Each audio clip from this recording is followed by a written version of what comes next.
Thanks, Victor. My next guests are Syrian sisters who say the chemical attack was a torturous way to kill, and they are doing what they can to help out friends and family left behind. Now, they are praising the administration for launching these strikes against the regime. I'd like to welcome Huda and Heba Saib joining me now. And we actually do not have your sister Siba with us. You are two of triplets. I would like to point that out. But just tell me about your reaction to the chemical attack, what you thought when you saw those pictures, and also what went through your mind when you saw this strike happen on the Syrian base. So, of course, seeing the chemical attack, it's such a torturous way to kill, and it's a horrific way to act on your own people. And we just want to focus on the children that went through this and are stuck in the middle of this war. So these children, they're stuck in Syria. They're being under threat for their lives. They are being bombed, now chemical attacks.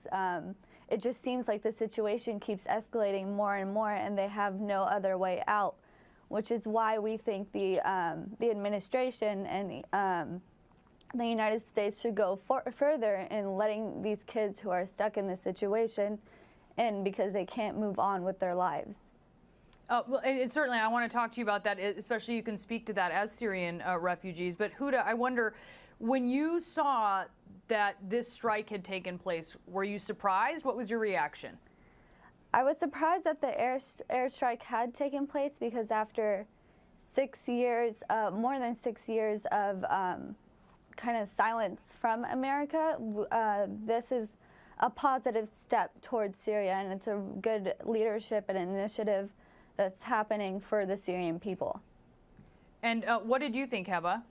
Well, we were completely surprised that something like this has ever happened. For us, any chemical attack on its people, any danger to people, is something horrific and something completely no one should ever stand for. As Americans, and as the ability that we have as American people to help these Syrian refugees, I think that we have so much resources here, so many resources here that we can use to help Syrian children and further their education, help them, and just save these people. So you're glad, and if you can speak to something, you're certainly glad to have seen this attack. I know so many people, certainly your family members, must have felt like this was a long time coming. But to your point, to your sister's point, how do you square this with President Trump's policy when it comes to refugees, and what do you want to see?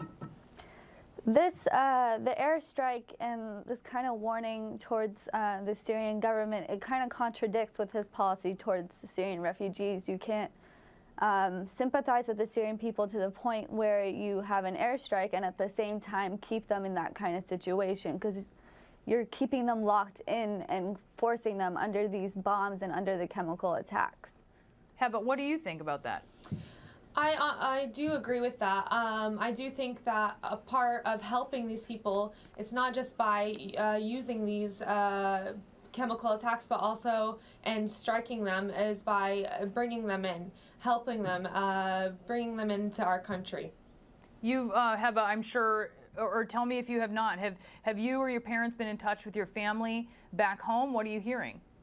Yes, we are there currently in Damascus, so they're in the safe zone for where they are, but they're all just completely shocked that something like this has happened and are hoping for the best. Well, we're certainly thinking of you and your family at this time. Thank you so much, Huda and Heba Saib. We do appreciate you joining us. And if you do want to help the people in Syria, you can go to CNN.com and click on Impact Your World.